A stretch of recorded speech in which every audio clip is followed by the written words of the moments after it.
Welcome, everybody. We have one or two people coming in, but we're going to get started because we have an incredibly exciting event here today. I want to welcome everybody to the Overseas Development Institute. My name is Alex Thier, and I am the executive director here. And today we have an event on the prospects waning or waxing. You be the judge. We'll do a snap poll at the end of international support for democracy in the era of populism. And it seems like it's been a rough week for democracy, let alone the last couple of years. For example, I see this week that President Trump invited the president of the Philippines, who I think it's not controversial to say is a self-identified member of a death squad or leader of a death squad, in his past and maybe present. And I noted today that the Secretary of State, Rex Tillerson, made some remarks yesterday at the State Department saying something that has long been a perhaps more hidden tradition in American foreign policy, that a strong position on human rights is not always in the U.S. national interest. But having the Secretary of State say it as one of the few things he has said, I think sends a pretty dramatic message. And this is on top of what I think many would suggest is a pretty long slump, perhaps over the last 10 to 15 years, with democracy in retreat in many places around the world, closing space for civil society, becoming a topic in forums year after year, a robust case being made for so-called developmental states, perhaps buoyed by China's own rise, as well as its increasing influence around the world. And so we're going to explore these themes today, and we have some magnificent people to do it with us. We're going to try to keep this conversational, so I'm going to go through and ask our speakers, who I'll introduce in a second, a series of questions, and then we'll try to promote a little bit of crosstalk and then over to you to join the conversation as well. While I will ask you to silence your phones, please don't turn them off. We have a hashtag for the event, which is Democracy 2017. And we've been assured by all of the British political parties that if this trends, they will add it to their manifesto. That's a joke for those in the Charity Commission who are watching. And if you're joining us online, welcome. You can actually send us your questions and supposedly do the wonders of technology. I will get them on my iPad and I'll be able to ask them. So please do send some in. So our speakers today are Tom Carruthers, who is the Senior Vice President for Studies at the Carnegie Endowment for International Peace. Welcome, Tom. Michaela Wrong, who is an author and journalist. Jonathan Murthy, who has just joined us directly from Ukraine, where he runs a EU-UNDP project there. And on the screen, wave if you can see us and hear us, is Kabotsi Machangana, who is joining us from Stockholm, and she is the Director of Global Programs at the International Institute for Democracy and Electoral Assistance. And we will be joined at the end by our very own Alina Rokomennikal, who is a Senior Research Fellow in Politics and Governance here, who's going to do a little bit of an effort at trying to sum up some of the brilliant things that you will hear over the next 90 minutes. Tom, I'm going to start with you. You are and have long been a leading expert and authority on democracy and governance and how governments go about trying to support democracy and governance. I've long said, and maybe will continue to say, that I want to be Tom Carruthers when I grow up, but so far that hasn't happened. So are things as bad as the headlines suggest? Are we in an era that is being propelled towards away from democracy, freedom, and this agenda to increase the human rights and freedom of people around the world? Or are those things actually seriously, systemically in decline, not only in the West, but around the world? And is this new, or is this something that's been part of a longer-term trend? Alex has implored us to keep our answers to 1 minute or less, so he's asked questions that are proportionate to that task. Alex, since the start of this century, there has been a kind of secular stagnation, as an economist would say, which I'm not, of democracy. No more democracies today than there were at the start of the century. And there have been within that some bitter setbacks and disappointments, like the failure of the Arab Spring to produce more pluralistic change than many people hoped. And at the same time, Western policymakers, seeing that negative scenario, have tended to turn away in some cases, but they've done so even more because of the prevalence of the security agenda in Western policymaking, a counterterrorism agenda, which unfortunately is often interpreted in ways that cut against democracy, rights, pluralism, and other values through partnerships that are made with certain kinds of governments, violations of rights at home, and so forth. But in the last year or so, and I'm speaking here a bit from the perspective of Washington, our other panelists have perspectives from Europe and elsewhere, we've had sort of potentially two tipping points, negative tipping points, that have come together rather unexpectedly that are very dangerous. The first one is the American people have elected a leader who evinces openly anti-democratic impulses and ideas and has yet to carry them out, but we've never seen this before. We've never seen a president who stands in front of a campaign rally and turns to the journalists and says, these are terrible people, and people in the crowd boo at them, and he leads the booing of the free press.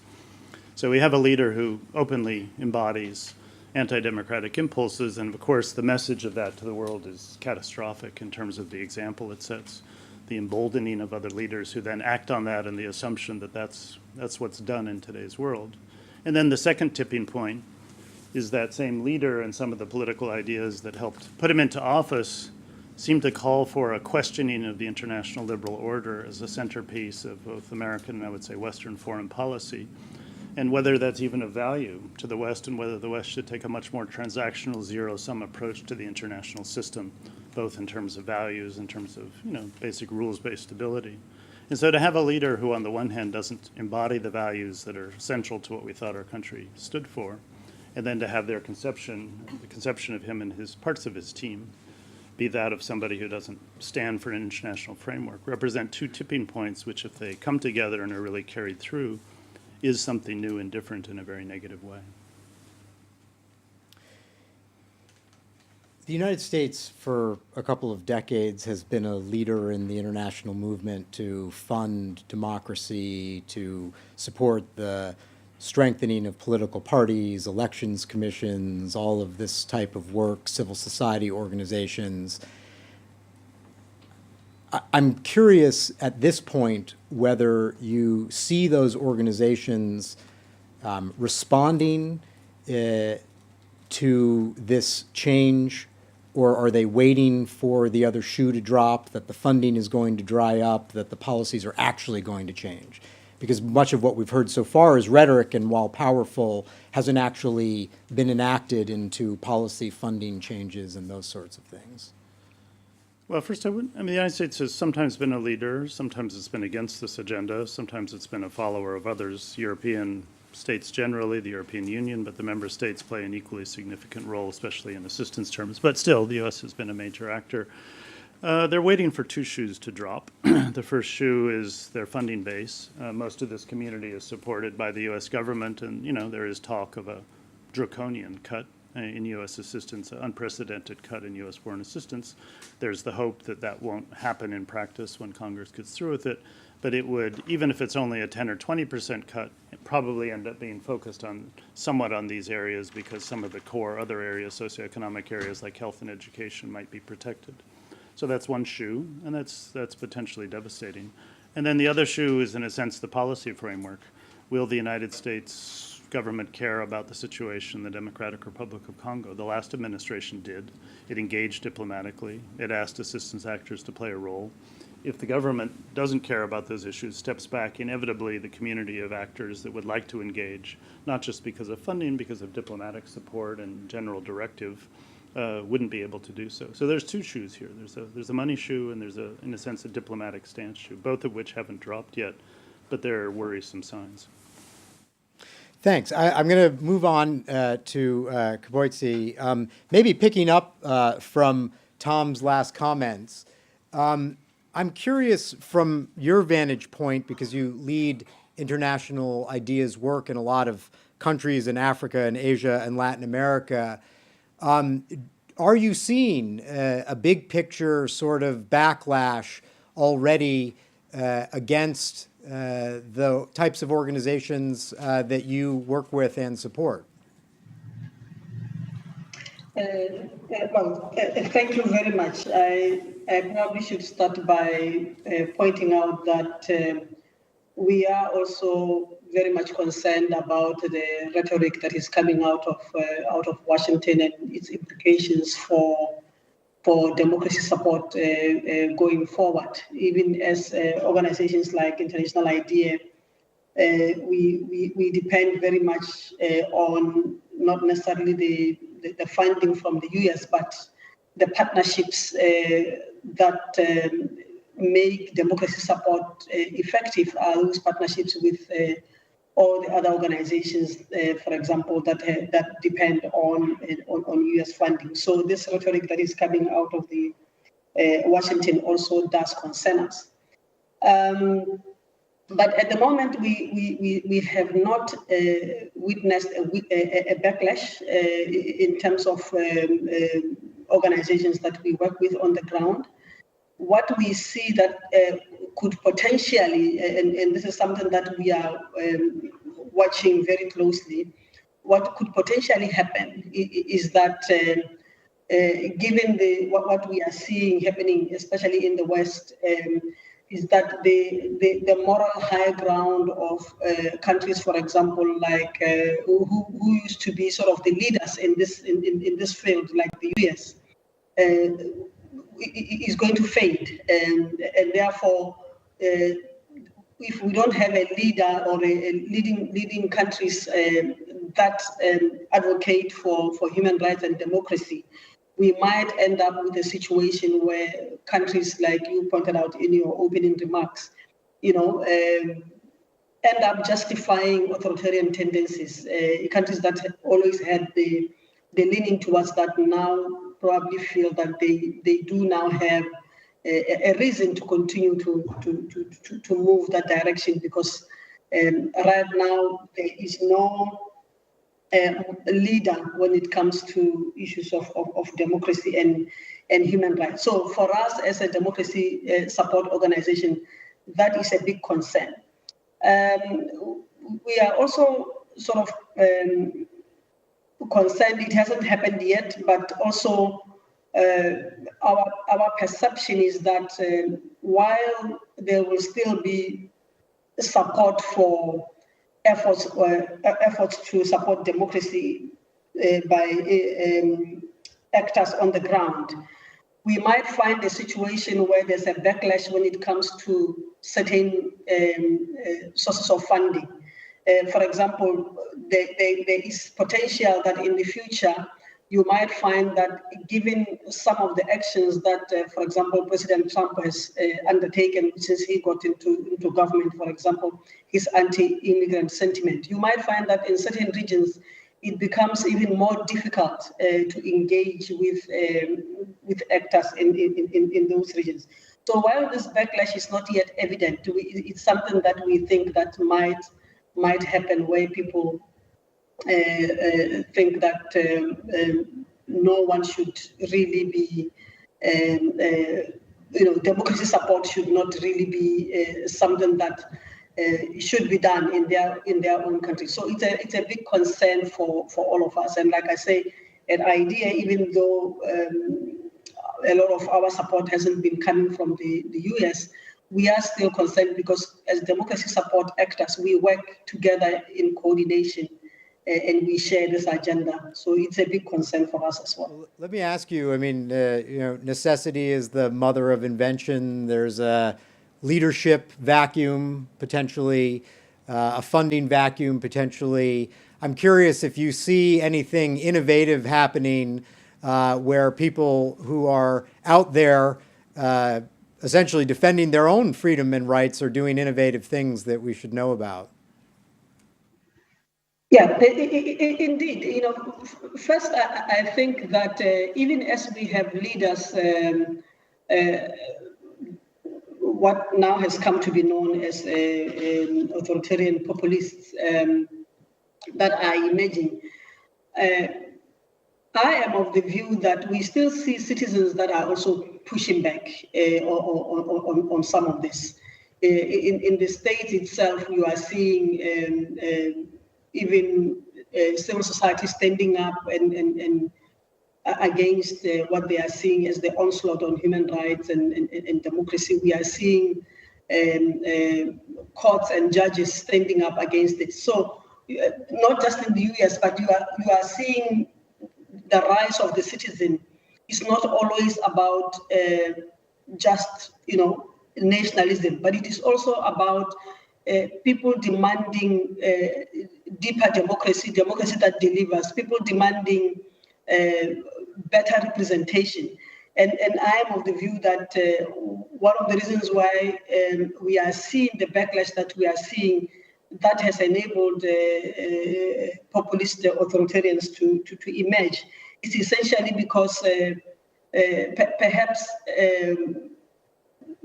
those who supported democracy accepted a very low bar. When a country became an electoral democracy, really minimum forms of democracy, it was accepted as a democracy. So I think that now the citizens are pushing, the people are pushing for more deeper democracy. We don't see them demanding autocratic forms of government. So there are these innovations that are out there where people are pushing. And just last week we had a seminar here and we were with politicians, political parties actually, where political parties were saying, we do realize that what we need to do is to build a relationship between ourselves as institutions together with the people. So those are some of the innovations that we are seeing when political parties are, traditional political parties are beginning to reinvent themselves, some of them coming up with strategies to reinvent and become political parties for the future. So these are examples of innovations that are now beginning to happen, especially to do with political parties who are beginning to recognize that they cannot continue to work exactly the same way. They need to re-engage with the citizen. Yeah. Thanks. Very, very helpful. Jonathan, let me come to you. You are sitting not at this very moment, but usually in Ukraine, which has kind of fallen into the epicenter of a bunch of fascinating global geopolitical cross currents of revanchism and citizen action and corruption and post-truthism. Give us a sense of what this debate looks like from the ground right now in Kiev. Well, it's a very complicated situation. Of course, Ukraine is a very complicated country. And I wanted to maybe give an example of the complexity of the debate, the situation. I was talking yesterday with one of Ukraine's leading feminists, somebody who's been active in gender equality movement for many years. And we were talking about the Istanbul Convention on Gender-Based Violence that Ukraine was not able to ratify because of a sort of populist backlash at the end of last year expressed in Parliament. And she was talking about a conversation she had with a very high political leader back in 2011. And she was talking to him about the importance of gender-sensitive policy, the importance of Ukraine moving forward in this area. Ukraine has quite a bad record in terms of very low representation of women in parliament and very little focus on gender-sensitive policy making. Anyway, she was talking to this top leader, and he obviously wasn't very aware of the issue. But when she said, the European Union expects Ukraine to make movement in this area, and it's becoming an international norm. And he kind of snapped his fingers and said, well, if it's an international norm, if the European Union says we must do this, then it's important. And he told his advisors, and sure enough, down into the decentralized areas of government, in the oblast, so on and so forth. A whole series of gender policies were enacted. Now, roll forward to 2016 and the Istanbul Convention, a very important convention on gender-based violence, something that you would think would be relatively uncontroversial in a country like Ukraine, which has gender equality written into the constitution. There is legislation against gender-based violence. There are weak policies and weak services in the area. But when the question of ratifying the convention came up in Parliament, it was the opportunity for a huge backlash of populist rhetoric, saying that this was a way to destroy the family. This was against the religious values of the country. That it was an attempt to bring in various types of perversion into the purity of the Ukrainian soul, and so on and so forth. And this, despite the fact that the European Union's gender ambassador had warned or strongly suggested that in order for Ukraine to be compliant with the EU-Ukraine Association Agreement, that was one of the main, if not the main, focus for the 2014 revolution, democratic revolution, that really Ukraine needed to ratify this convention in order to be compliant, in order to demonstrate its European values. Still, that didn't matter. And I think that demonstrates in a way this big shift that has occurred from a sense that of aspiring democracies, a sense that there is an obligation, if we wish to be part of the community of democracies, to enact, to fulfill these international norms, to now, do we really have to? Now, it's complicated, of course, because as Kaboitsi said, there's also a populist, a question of, well, in 2011, when the political leadership said, okay, we'll sign on the dotted line and we'll do this and do this and do this, how real was it? How authentic, how citizen-driven was it? Or was it just something that came down from the top as a diktat that you had to tick off? And now you have a situation where you have these populist voices speaking out, but speaking out in a way that I think many of us find very disturbing. So it's a complicated situation. So do you think, as I asked Tom about the sort of the change in politics in the United States and what effects that has on their policy on promoting democracy and human rights abroad, are you seeing changes in Europe? Let's not talk about the UK, we'll come to that in a minute, but maybe other parts of the European Union. Is there a shift that's going on post-Brexit, depending on what happens on Sunday in France? Do you see shifts underway where this issue is taken on less or even perhaps greater importance as a result of the political movements in the last year? Well, I think it goes back, particularly in Central and Eastern Europe, the rise of populism, the leadership of one country that's a neighboring country to Ukraine by someone who describes himself as a follower of illiberal democracy. I think it's something that dates back a number of years, this shift towards populism. And I mean, I'm like Tom, I'm in the long term, I'm optimistic, but I think there's definitely a trend over a number of years towards populism and a trend of skepticism towards certainly the model of democracy that was perceived to be the norm through to the last few years. Thanks. Michaela, coming to you.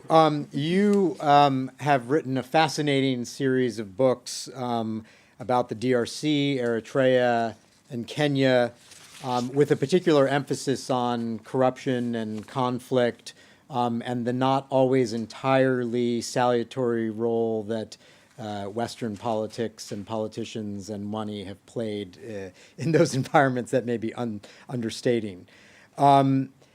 So I'm curious whether you see the trends that we have been talking about as actually engendering a worsening in Africa? Or do you think that in some ways it doesn't matter, it's not actually going to be relevant to the behaviors? Well, I think it's going to be relevant, but I think the Trump election and those trends that you both have been describing, and the three of you have been describing,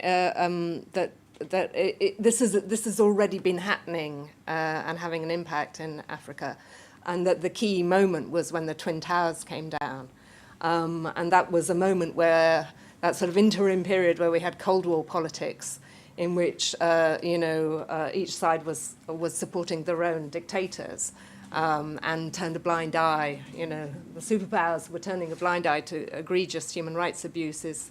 And then there was an in-between period, and then we have the Twin Towers coming down, and the West's prime concern becomes security and Islamic fundamentalism in Africa, which is very real and there's been all sorts of events and infringements in the Horn of Africa and also in West Africa. So it's not an invented fear, but I think that's been having an impact on the way the West sees democracy in Africa for a very long time. And people have been speaking for the last 3, 4, 5 years, I suppose, about a democratic recession in Africa, where now multi-party elections are now the norm, but there's a sense to which regimes that don't want to leave have got very, very canny at knowing how to manipulate them, use them, stay in power. And a lot of regimes that were committed to two terms in office are staying on and on and on. They find ways to do this. We've seen this in DRC, where Kabila is simply not having an election. We've seen this in Uganda. I think it's the 5th term in office for Yoweri Museveni. Burundi, it doesn't seem to matter how violent Burundi gets. The president doesn't want to stand down. Zambia, we're seeing a similar issue with a president who doesn't want to observe the two-term stipulation. Rwanda, of course, where we thanks to the referendum, Kagame is going to run and run and run and run. Yes, there have been some encouraging developments, as in Burkina Faso, where Blaise Compaoré tried the same thing and was basically booted out by his own population. And then there was a coup, and then now we have civilian government again. So that it showed that there were limits, and we also had very encouraging development in Gambia, where we saw a maverick president who was saying he wasn't going to observe what was clearly the result of the election, and the region banding against him, and the local population saying, "I'm sorry, but you've got to go."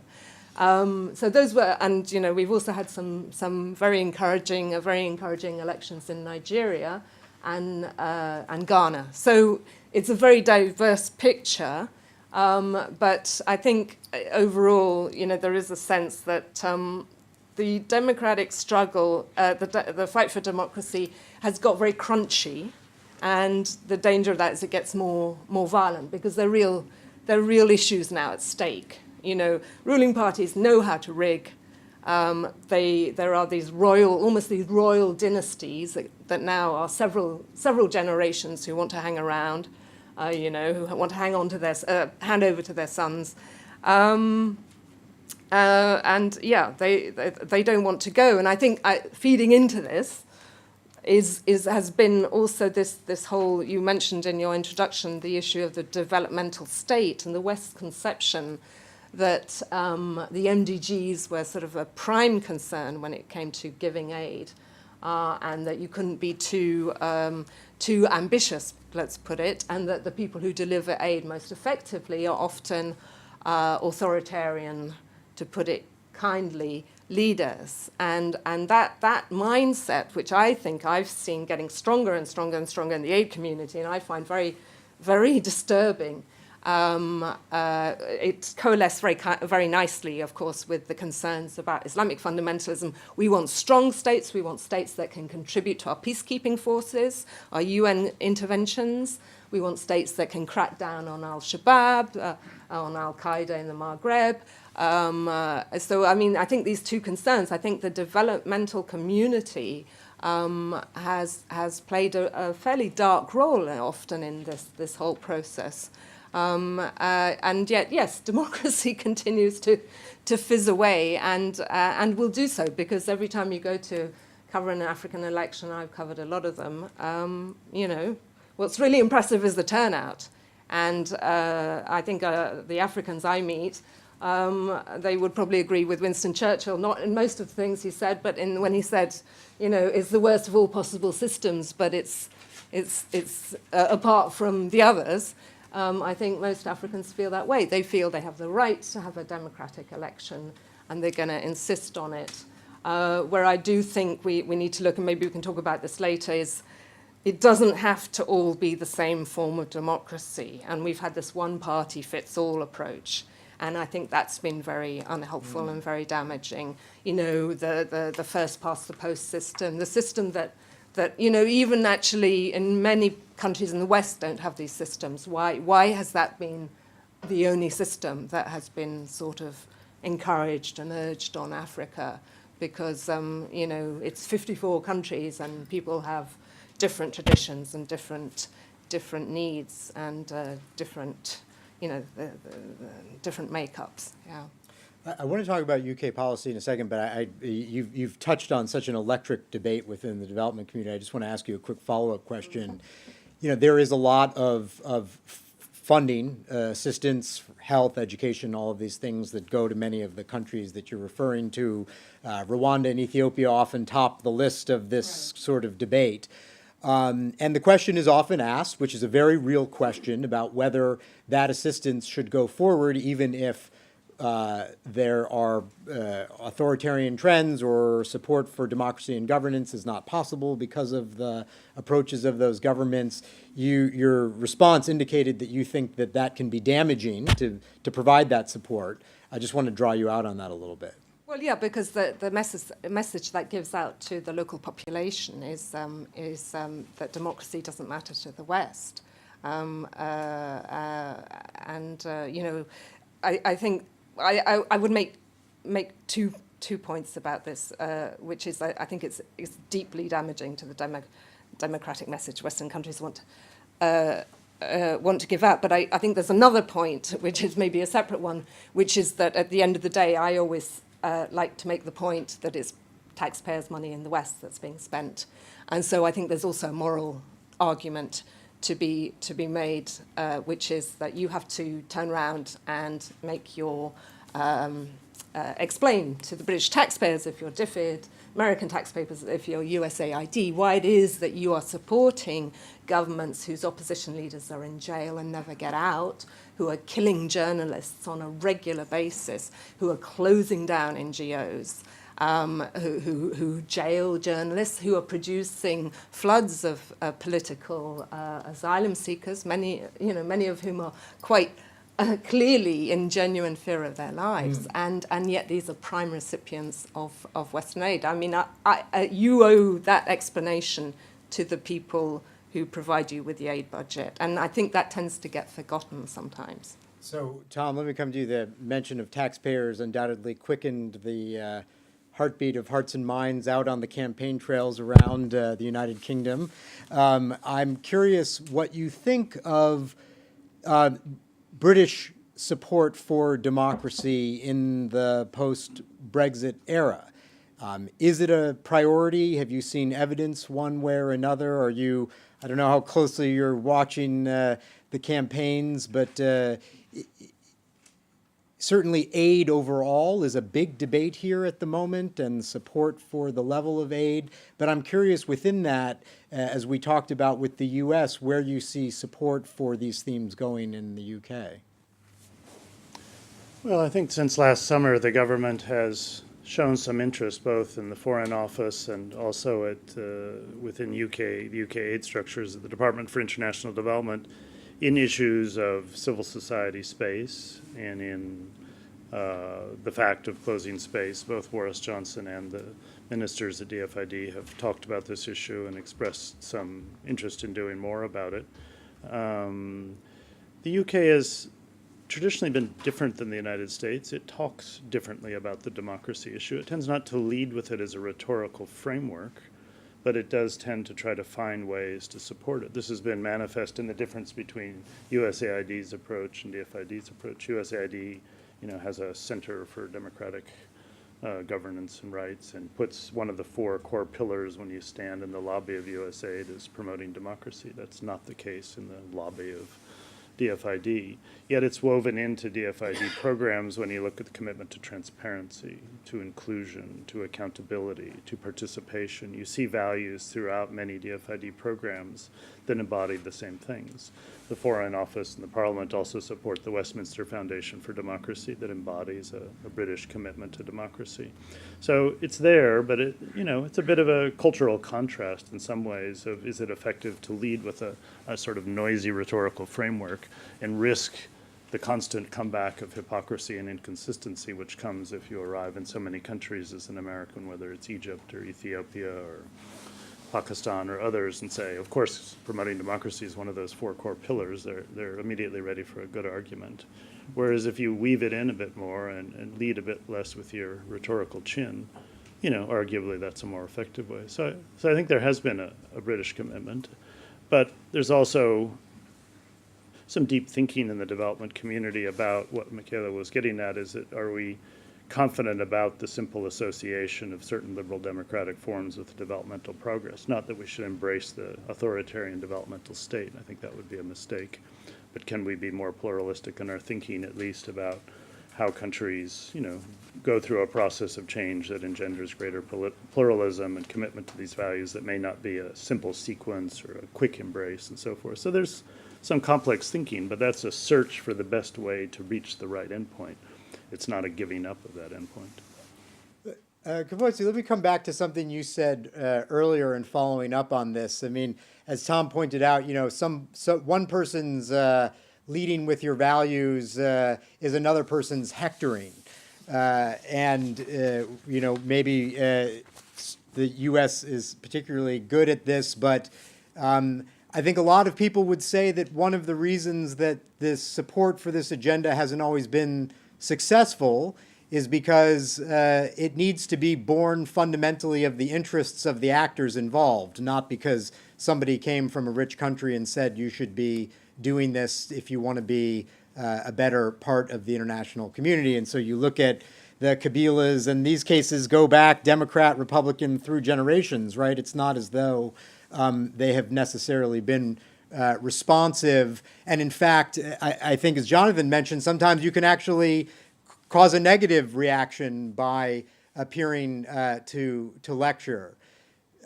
So I'm curious if the prominent loud voices go down.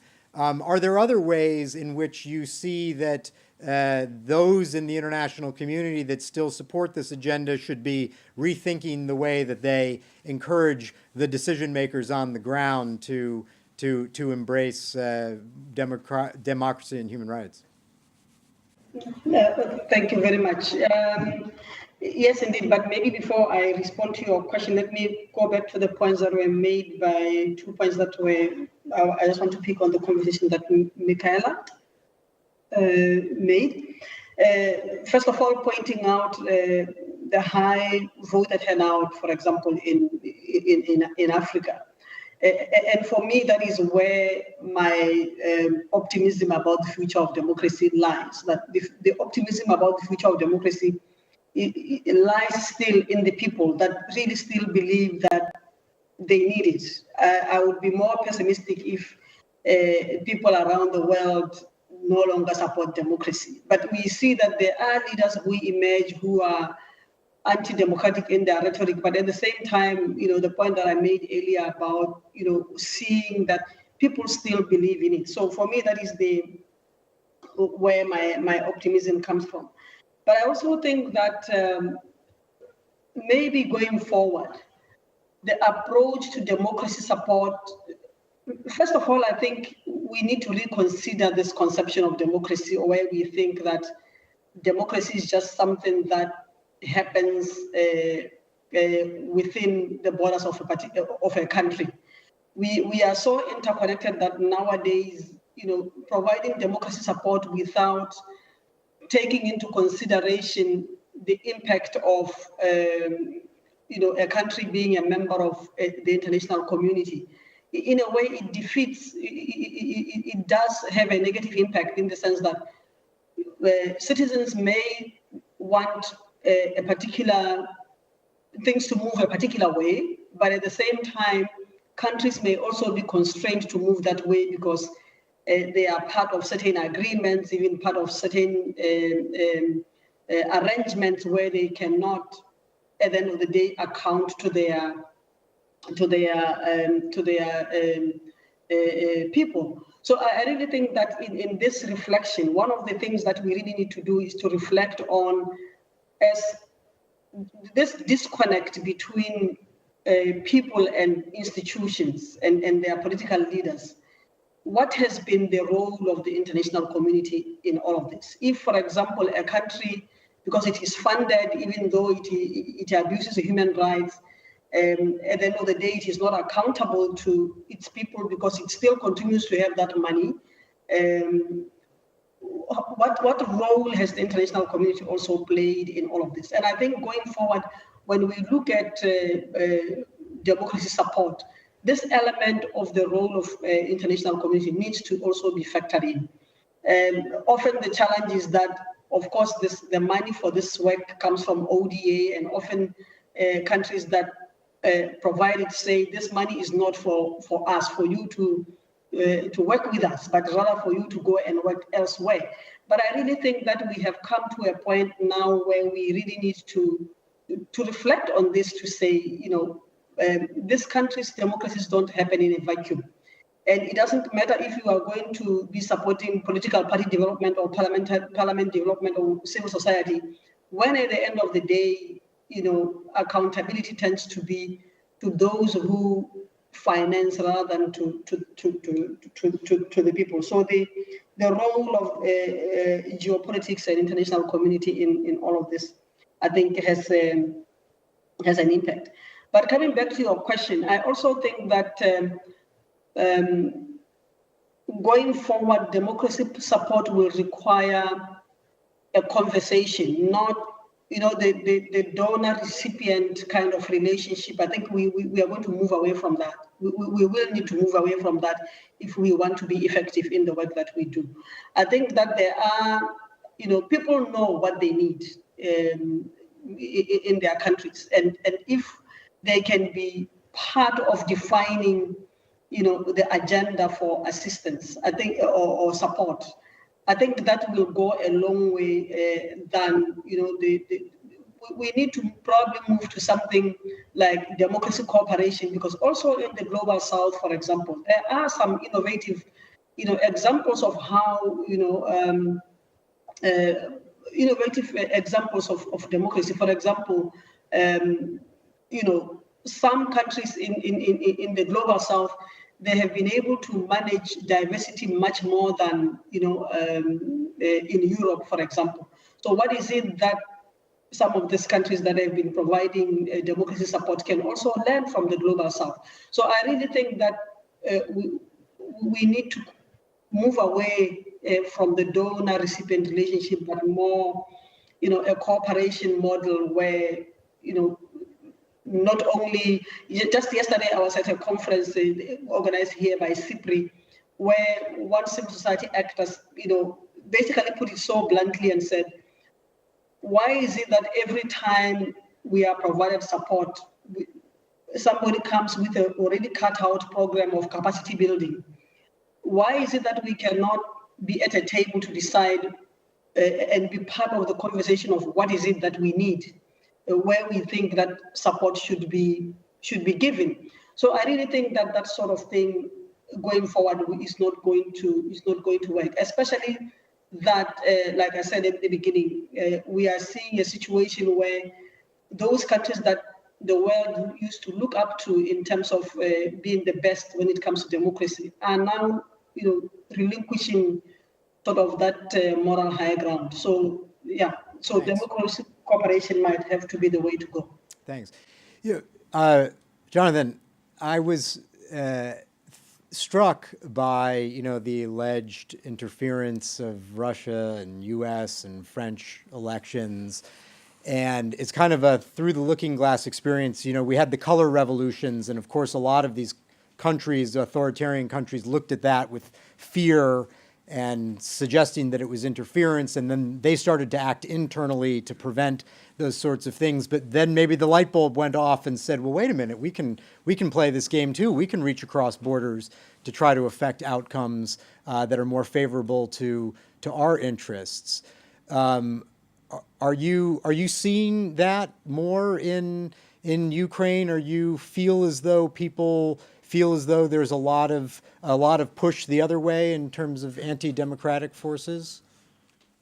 I would say, without wanting to get too much into making geopolitical statements as a UN diplomat, I would say that in Ukraine, the situation has moved beyond interfering in elections, and Ukraine's territorial integrity has been violated, and part of the country has been illegally annexed by Russia, and another part of the country is in the hands of rebels who are clearly supported by Russia. So I think in a way the game has gone sort of beyond the interfering in elections situation. I did want to pick up on a point and actually really underline my agreement with Kaboitz's point about the fact that, to me, the crisis of Western democracy provides some real opportunities to change the way we look at democracy support. I think democracy support has been a sort of one-sided process, a teacher-student process, you know, a pedagogic rather than dialogic approach, where democracy is perceived as a technocratic approach rather than looking sufficiently, in my view, at what is democracy for. The Norwegian sociologist Stein Ringen talks about this. What is democracy intended to achieve? And I think we need to focus a lot more on that, which is very similar to the point that Kaboitzi said. And from my perspective, the opportunity of the current crisis is the opportunity to actually dialogue. That now we from the West are not so certain about the superiority of our model. Perhaps we'll be prepared to listen to what happens in the global South.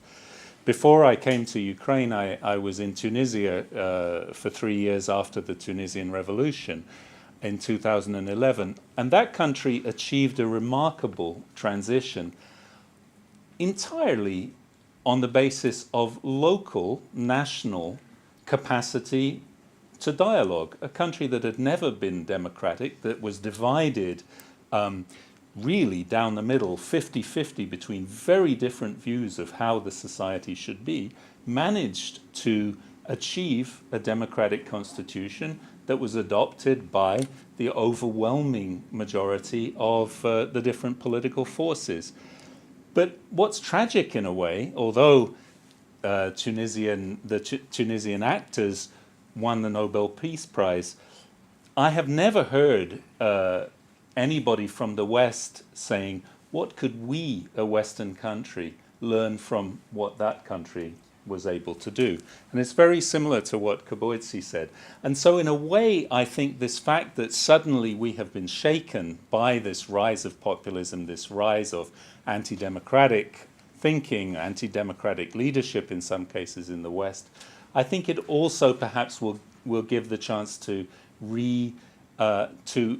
start looking at democracy as something that we need to build together, and that involves a dialogue south-north.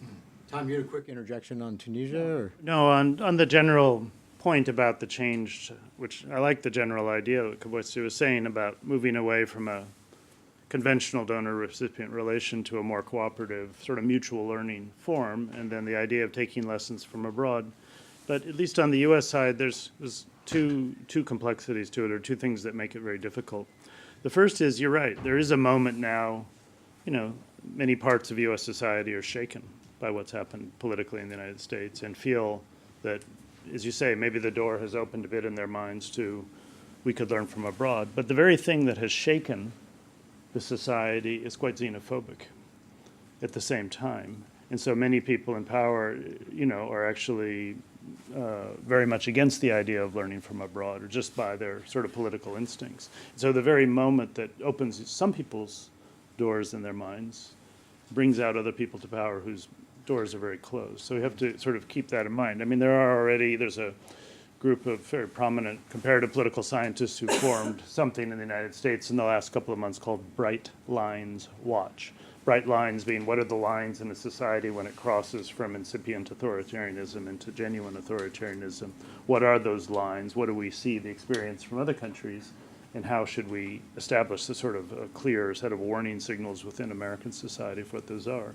But that's a group of, comparative political scientists at universities that those currently holding power would not see as, necessarily a friendly force. And then the second complexity is that our institutional structures are deeply rooted. And so, we have, for example, very serious problems with U.S. elections. After many successive elections in the United States, we still do not have agreement on basic rules of the road about, voter ID and a whole series of processes related to election. We have something based in Washington. The International Foundation for Election Systems, a very good organization, has experience in over 100 countries working on administrative reform of elections. You couldn't find a better source of expertise. Well, unfortunately, they're sort of legally prohibited from working in the United States because they're an assistance organization. So we have an institutional set of structures that the very organizations who you would think are the repositories of the comparative experience, because of funding structures and legislative authority for these organizations, they're not allowed to turn the telescope around and provide some assistance to that. So we have both some mentality issues in overcoming this hurdle to this moment, as well as some institutional issues. Well, my 10-year-old feels more strongly about the Electoral College these days than he does about his favorite football team, so maybe that's a good sign for the next generation. Mikhail, I want to ask you a very specific question, because a couple of people, including yourself, have invoked the Democratic Republic of Congo. And you have written a book about it, spent a lot of time on it. It's probably one of the most pernicious problems out there as far as imagining a path that would lead to successful democratic institutions, citizen representation, even under better circumstances globally. That has been true. How would you describe now what is a potential path for a place like the DRC to actually emerge from its challenges and become more democratic, given some of the suggestions that our co-panelists have thrown out? Well, that's a stinker of a question, frankly. Especially, I have to say, I haven't been to Congo for a very long time now, and I feel very embarrassed by that fact, but that is the truth. But I met not long ago a friend from the State Department who'd been to Congo just recently, spent a lot of time there, and he had also been there in the past. And he said, it's very similar to the Mobutu era, only without the charm. Because, like Olampe, Mobutu was a charmer and a hugely charismatic man, and most presidents, authoritarian presidents, are. That's how they get to be authoritarian presidents. I think it's very difficult. It seems that the young Kabila is determined not to leave power. I think he is one of, he sees himself as sort of part of this monarchical family dynasty, and he's not the only one. I mean, it's quite clear in that part of Africa that hardline leaders or authoritarian leaders are looking at each other, seeing what other people get away with, and then doing the same thing. So one bad example has an influence. I think the Burundi example and the Uganda example has definitely been seen as a source of inspiration by other leaders who think, well, if they got away with it and those are the techniques they used, why shouldn't I do the same? I tend to feel that one of the ways ahead for many African states, it has got to be devolution and federalism. And we see a very interesting experiment taking place in Kenya, where there's a new constitution, a devolved constitution. And one of the issues in Kenya is that that the central executive presidency is trying to claw back powers to sort of state house. But this new constitution is there. It's created a whole structure of regional assemblies and county elections and governors who now have a vested interest. There's certainly also been a devolution of corruption, which is what everyone says. But I'm a great believer that devolved corruption is better than centralized corruption because you can see it and you can then object to it and you can fight it. And I think federalism has to be the way ahead in the long term for DRC.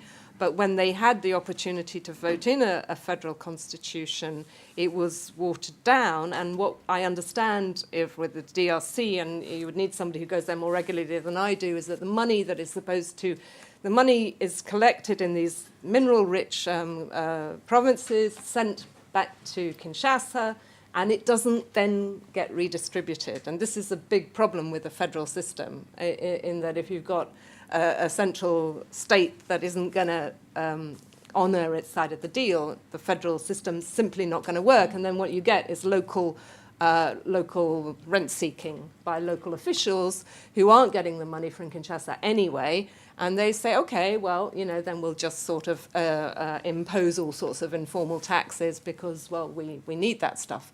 So, if you're going to have a federal system, and I do think the way ahead for enormous countries of Congo's nature, where the provinces are so detached from one another, the road systems, the telecommunications are so extenuated, it has to work, and people have to support it and want it, and I